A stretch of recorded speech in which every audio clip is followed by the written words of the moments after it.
Hello guys, no balik ta no. Atong hisgutan na sad another na sad nga tips no. Kanang gitawag og different love language.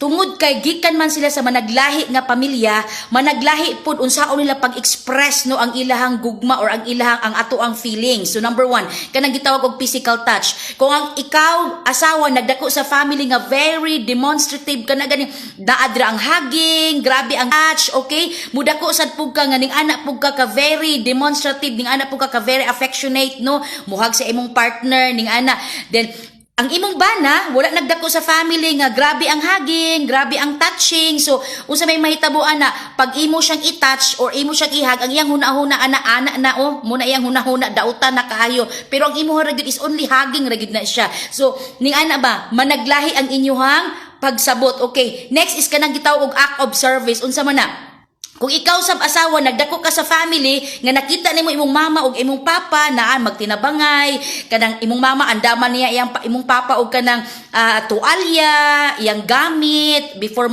magtrabaho i-care niya imong papa. So ikaw pod nga asawa pag maminyo pug kaning anak pug ka mag-care sa imong bana pero kung dili ning ana ang imuhang background sa family, so posible pud na siya nga ikaw pud wala dili pud kaning ana ka very kana ganing affectionate nga mo serve gyud sa imong partner.